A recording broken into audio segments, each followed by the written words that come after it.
For Session Update, I'm Shannon Lurkey. Governor Mark Dayton today released two transportation funding options, both of which attempt to raise $6 billion over 10 years for roads and bridges and another $2.8 billion over 10 years for transit. While both proposals would use $200 million per year from the general fund, the differences begin with one proposal imposing a 5 cents per gallon gas tax increase to raise $150 million. The second proposal does not raise gas taxes, but imposes higher vehicle tabs to garner $400 million per year. Both proposals also raise the metro area sales tax by 1/2 cent to fund transit projects in the metro area. The governor offered his compromise proposals to GOP and DFL leaders in a closed meeting.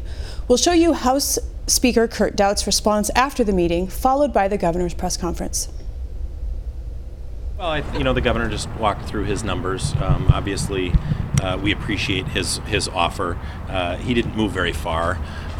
He did, in one of his offers, get rid of the gas tax, but he replaced that with another tax that, again, comes out of Minnesota family pockets. So he's moved from $880 million of tax increases per year to $680 million of tax increases per year, and not moved at all on transit. So we had hoped for a little more movement out of the governor, but we're still optimistic that we can come up with a plan that will put the money that's necessary into our road and bridge infrastructure, and we hope we can do that either this afternoon or tomorrow. Do you think that license tab increases is well, too much as a tax? When you look at how it happens, I mean, you're literally doubling the amount that some people are paying for their license tabs. I think we might be willing to discuss a small amount, but it's tough to say you're going to double the amount that people are paying for their license tabs and not feel like there's going to be some pushback from the public. So obviously Minnesotans are going to wonder, you have a $900 million surplus, why aren't you using that to fund the roads and bridges? And that's a very good question. I think that's the question that needs to be answered.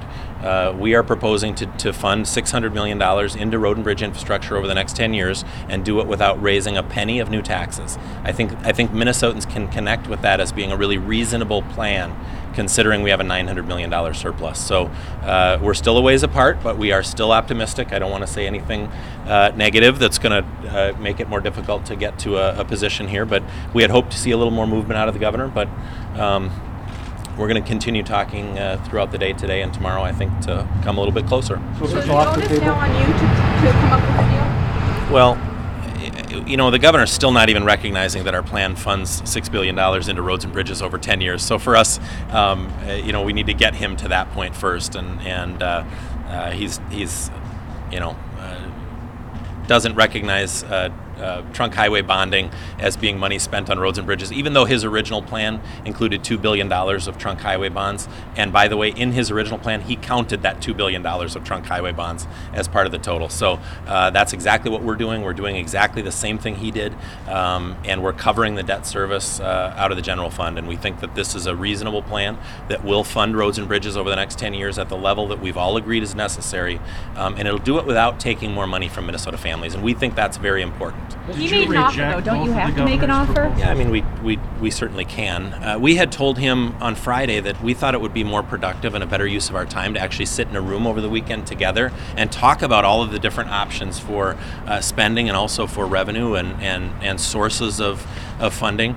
And hopefully together we could work towards an agreement. But they opted to spend the weekend coming up with these numbers, and he calls it a compromise position. He didn't move at all on transit, not a single penny, and he's moved from $880 million in tax increases to $680 million per year in tax increases. And Minnesotans are going to wonder, why do you need to increase taxes $680 million when you have a $900 million surplus?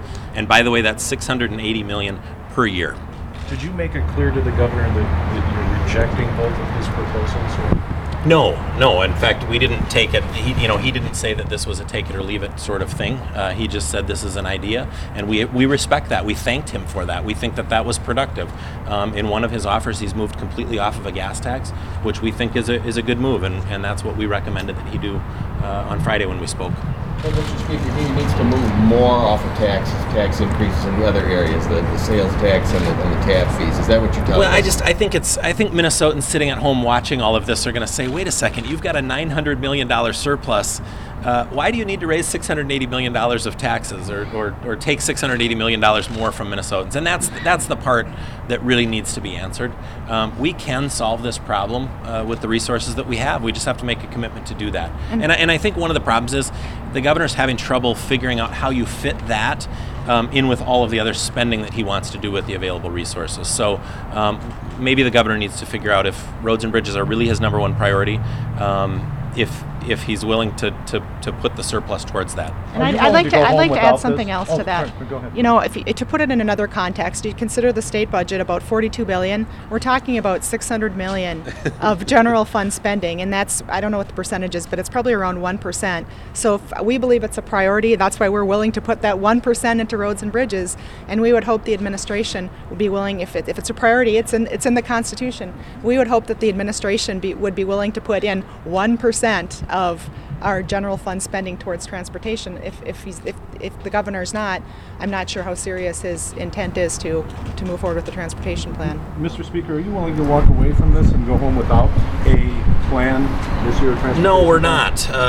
We came here last year with our number one priority of funding road and bridge infrastructure across the state. We still believe we can get there. We still believe we can do that. And I'm going to work right until the last minute to accomplish that goal. And we think we can do it. So we're committed to that, and we're going to keep working. And I hope that nobody else throws in the towel and says that they don't want to get our work done. But disappointed about this? Well, I would say that we are a little bit, but we also see the positive side that the governor has moved. We think that's good. We think that movement indicates a willingness to come to an agreement.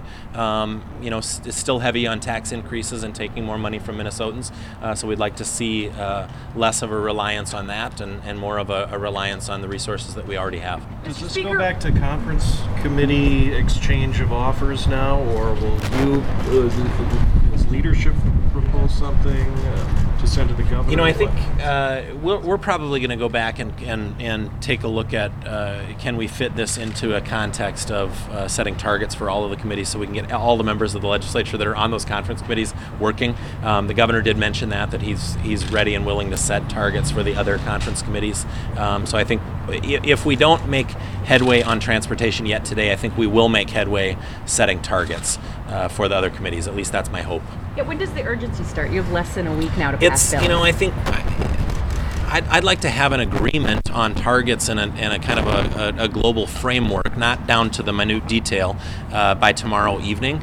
I think that leaves us enough time to actually carry out the work and draft the bills and have the conference committees meet and pass all those things and still give the members of the legislature enough time to review those and give input on what the final outcome should be. Mr. Speaker, got here just a minute or two late. Your first blush reaction to the governor. And I appreciate that. I'll be happy to repeat it again. Obviously the governor came out with his proposal today. There was movement in it. We're optimistic. While we're still not to where we can agree, we're optimistic that we're moving in the right direction. He did in one of his offers walk away from the gas tax, which we indicated on Friday would need to be necessary to be considered a real offer. We're still concerned with a $900 million surplus. The governor has moved from $880 million of tax increases to $680 million of tax increases, while our plan funds $600 million of real money into spent on road and bridge infrastructure over the next 10 years, and does that without raising a penny of new taxes. It uses the resources we already have. We think that's a much more prudent approach, but we're still willing to talk and we're still willing to be flexible if they've got another idea. We're also concerned on the transit side. He didn't move 1 inch, and then the numbers that they're talking about are staggering. We're talking about like a 260% increase in the amount of money spent on transit, for a mode of transportation that is used by so few percentage of the population, it just doesn't make sense to give them that kind of an increase. So he didn't move at all on the transit. Some tab fees would go up more than 90%. Would that be Yes, palatable? absolutely. I mean, there are some folks that would see their tab fees increase literally double. And I don't think the public is going to approve of that. So it's not just will we approve of it. We're really staking out positions that we think are consistent with where the public is on these issues, and the public's not going to swallow a doubling of their tab fees. What happens now? I'm sorry. Well, we're gonna probably meet this afternoon and hopefully work on setting targets for all of the committees: transportation, taxes, the supplemental spending. in addition to the transportation. So hopefully we can get some progress made on that. The governor indicated he's ready to do that. So. Are you willing to accept any tax increases or tab fee hikes? We're willing to talk about it if it's reasonable, but it's a tough argument to make with the public that when you have a $900 million surplus that you need to raise taxes or fees to pay for something that's everyone's priority. So we're going to try to square that, but we're still willing to come to the table and talk with them. If they can convince us and they can convince the public, we'll go along with it. But it's going to be an uphill battle, and it's not just an uphill battle with us, it's an uphill battle with the public to convince them when you have a $900 million surplus to raise $680 million of new taxes. That's a tough sell. You and the Democrats have been arguing for a week that you can't set global targets until you have transportation done. You still don't have transportation done. I think until we can set a global target for the surplus on transportation, the governor did make a concession today, which we think was a big concession. He's saying, I'll let you use $200 million of the $900 million surplus towards roads and bridges. We think that's a big deal. We were at I think $450 in our latest offer, but probably would be willing to do a little bit less than that. But we really feel like everyone should make their number one priority roads and bridges. And in order to show that, we should show that we're willing to use some of the surplus that we already have to pay for our priority. And we think the governor's movement in that direction was positive.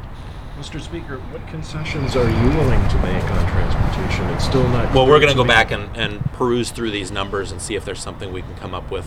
We've got caucus this afternoon at 2 o'clock, so we'll be discussing it with our caucus, and hopefully we'll see some progress today yet. So, thank you all. I presented to the Senate House leadership this morning my two options for a compromise agreement that would fund transportation for the next decade at a level necessary to move Minnesota forward.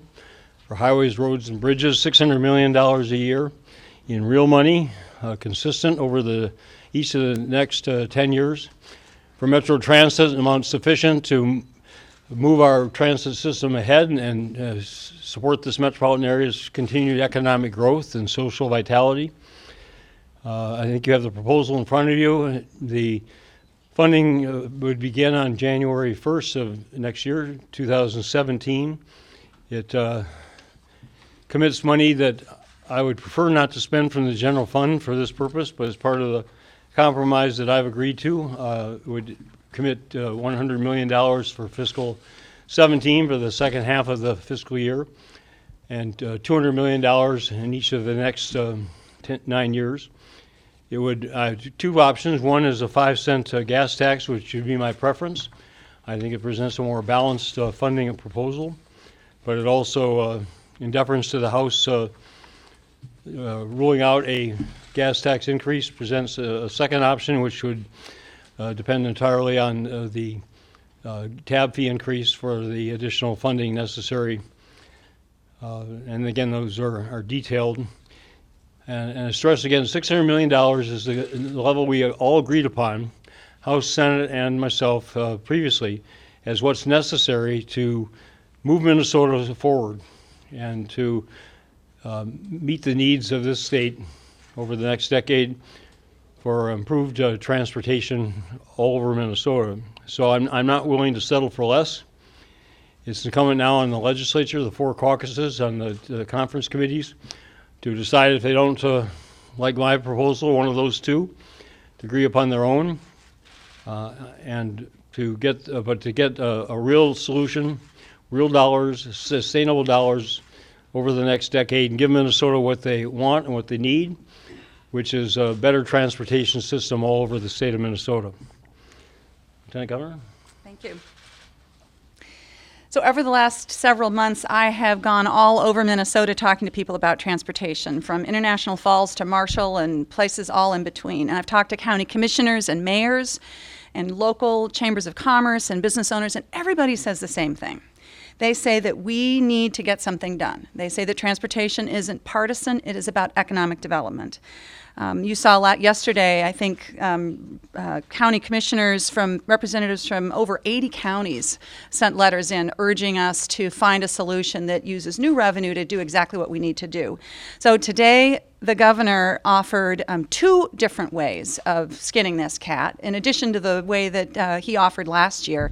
And I just hope that both the House and the Senate can come together to find a solution that will work for Minnesota.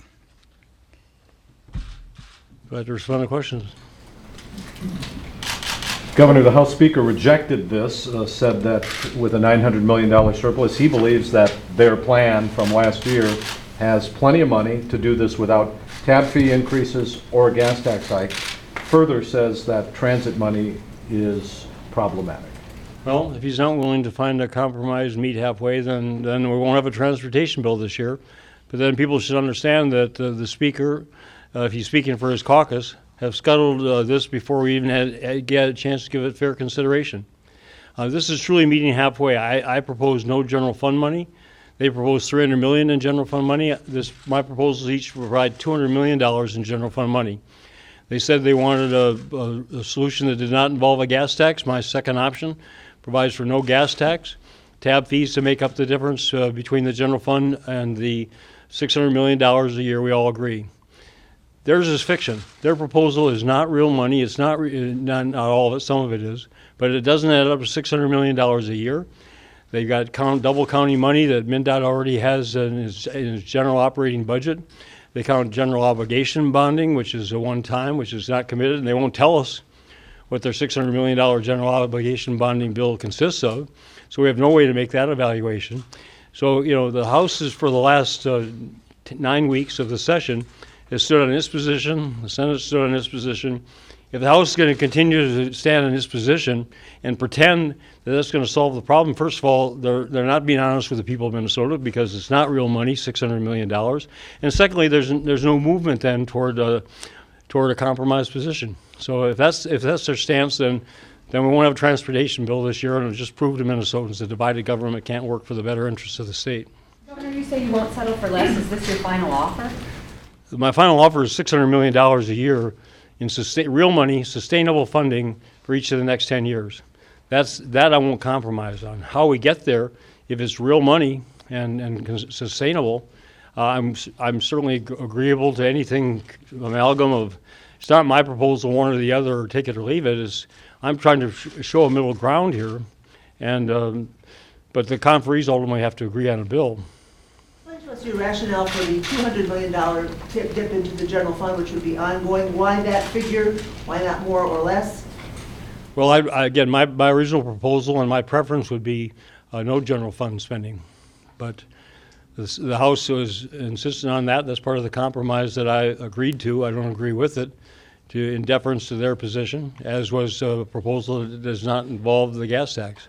$200 million is the maximum I believe we can afford to divert from the general fund for transportation. Again, the House proposal has $300 million, so it's 2/3 of the way to their position. The Senate has nothing, so I consider that to be a major concession to the House position, as is the proposal that has no gas tax.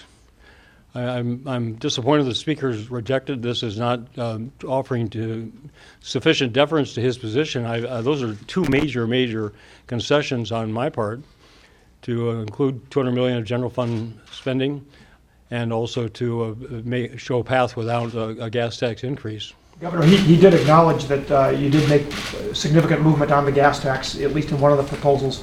But he said the license tab fees, and under the other proposal, he said there's no way Minnesotans would swallow increases over 90% in some cases. Well, then he should say what his preferred alternative is, but it's got to be real money and a real proposal. And his House current position simply is not real money that adds up to $600 million. It counts general obligation, which is one-time spending. And again, they don't have a $600 million bill on the table to show us how much of that would go to projects. And general obligation money cannot go to trunk highway projects.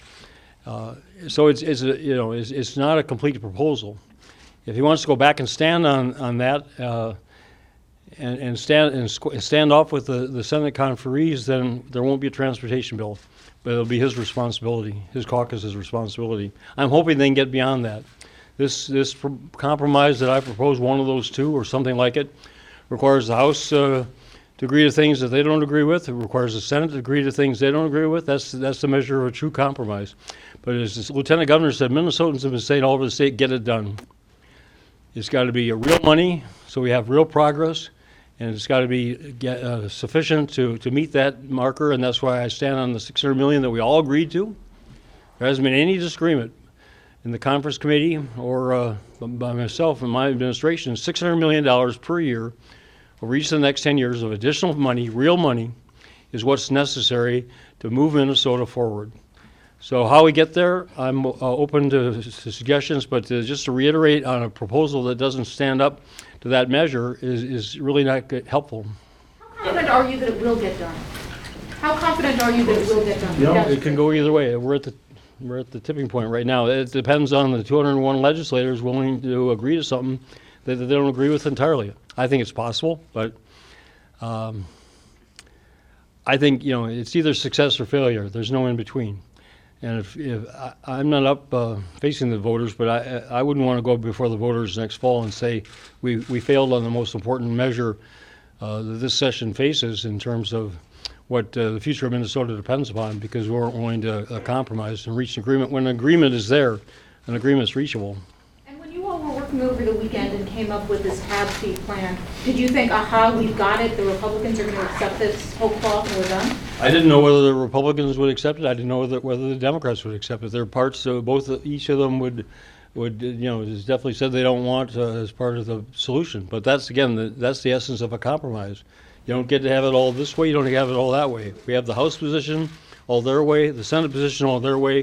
For the last 9 weeks, they've been that far apart, and I haven't seen any movement. This is an attempt to bring us to the middle and to get something accomplished that's a real solution, real money, sufficient money to move Minnesota forward, and the people of Minnesota are waiting to see whether they're willing to stand up and get it done, or whether they can go back home and say, no, we wouldn't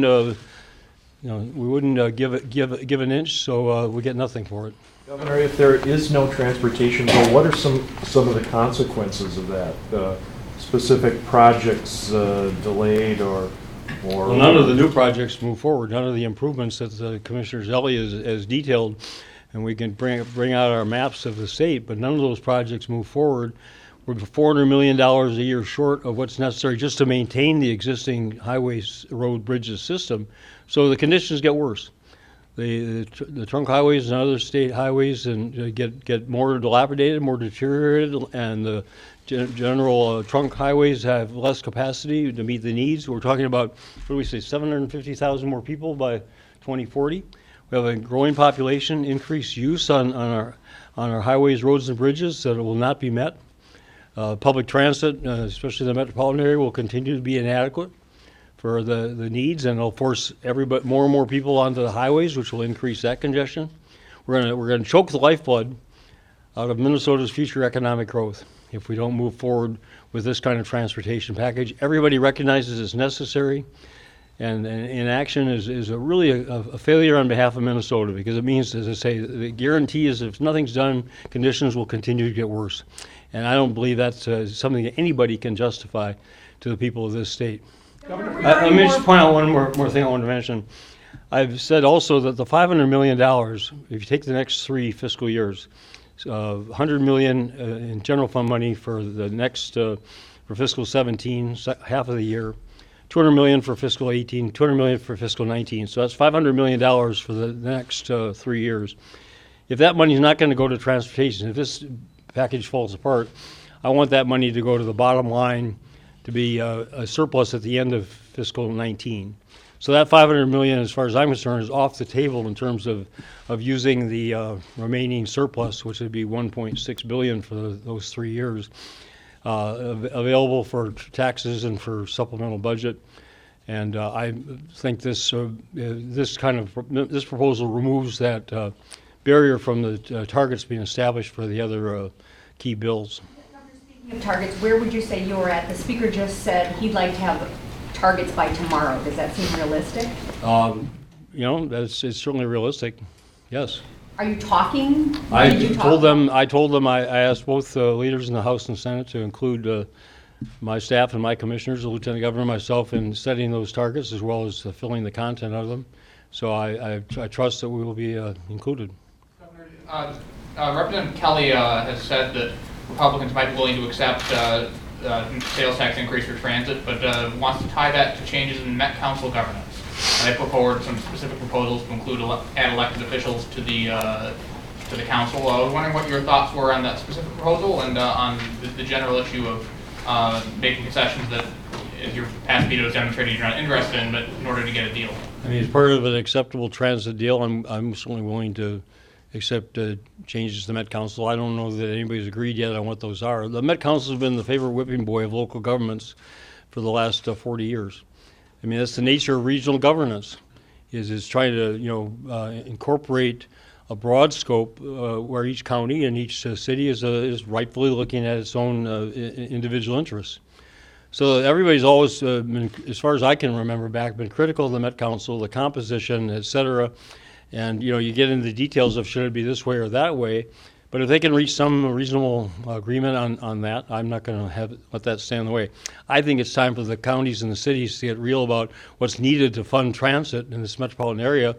And for those legislators who are scoring political points off of this, especially those who try to pit greater Minnesota against the metropolitan area, if we take 700, I think it's 500,000 people in the metropolitan area over the next 25 years, and we put all of them on the highways with no additional public transit, no light rail, no buses, we're going to have an even more congested and inadequate transportation system for the metropolitan area, which is going to choke the economic growth of the metropolitan area, upon which LGA and CPA and all the other school aids, all the rest of the state depends.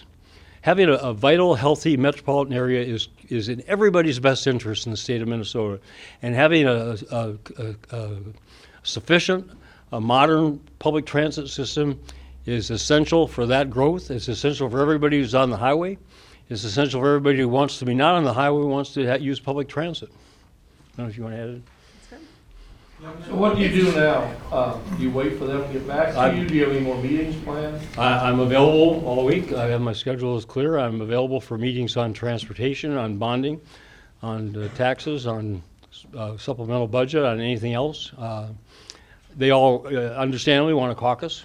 I totally accept that. They got this the details of this these proposals this morning, so I'm waiting to get a response from each of them, and we'll see where it goes from here.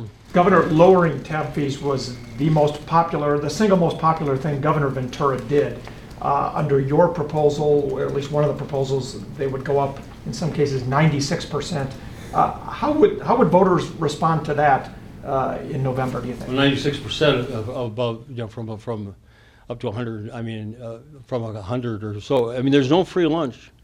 I mean, other than general fund comes from taxpayers.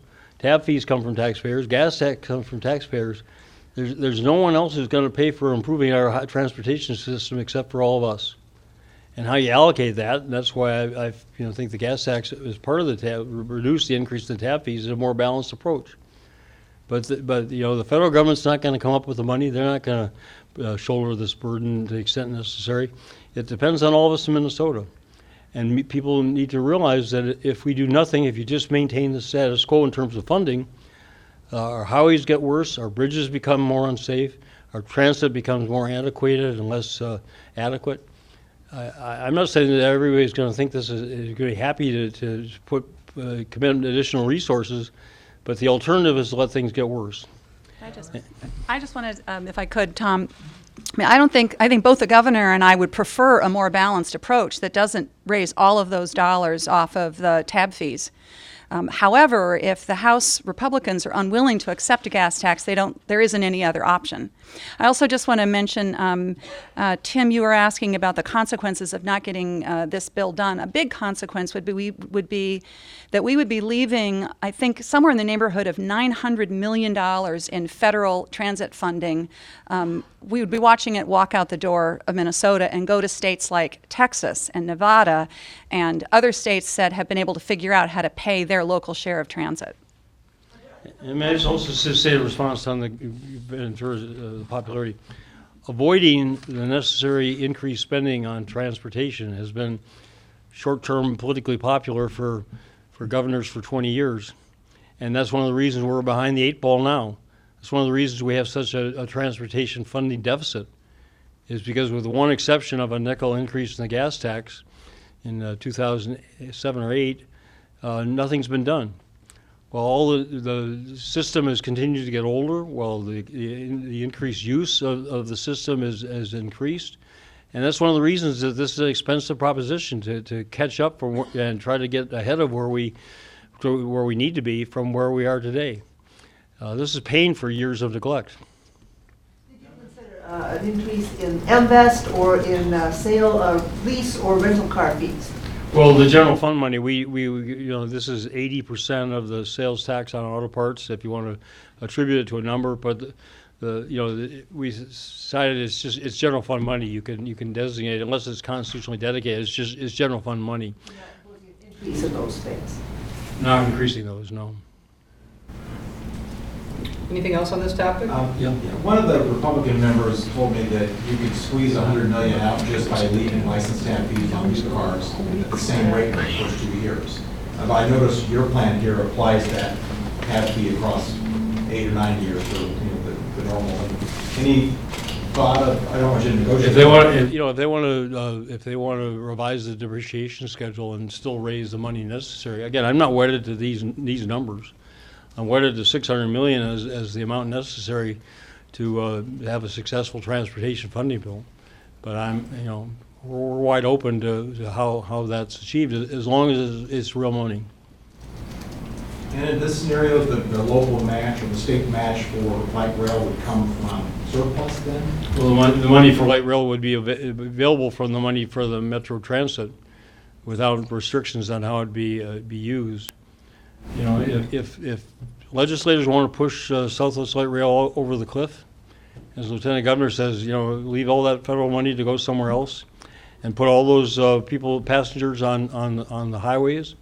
At my request, the Met Council did an analysis of what's the alternative to the Southwest Light Rail line, and there isn't. There's not a rapid bus transit route you can draw on paper that could supplant Southwest Light Rail. So it's Southwest Light Rail, or throw all those additional people onto the highways and add to the already excessive congestion in those areas. So it's fine. It's easy to be against something, and you can score political points by being against something. But one of the responsibilities of the leadership is to lead, and it's to do things that are the better interests of Minnesota now and in the future, whether it happens to be politically, popular right now or not. And I challenge the Republican caucus to stand up and solve the transportation funding crisis that we have in this state. I challenge the Senate, the Democrats as well. I challenge them all, 201 of them, to agree to things they don't agree with, but to get real about this, be honest about it, be straightforward, and do it, and get it done. We have 1 more week, and the people of Minnesota are watching. Are they going to get it done, or are we going to back out of this and go back home with our talking points for re-election next November? And that's the test. Was Senator Bach on board with this proposal? He said he wanted to talk with his caucus. They're caucusing this afternoon. He didn't commit. None of the 4 caucus leaders. I didn't expect them to commit to something until they had a chance to confer with their caucus members. Isn't it easy for you to say get it done when you're never going to be on the ballot again and they're all facing Minnesotans in a few months? Well, I'm not going to run again to get myself off the hook on that. But it is what it is. Other subjects? Okay, thank you very much.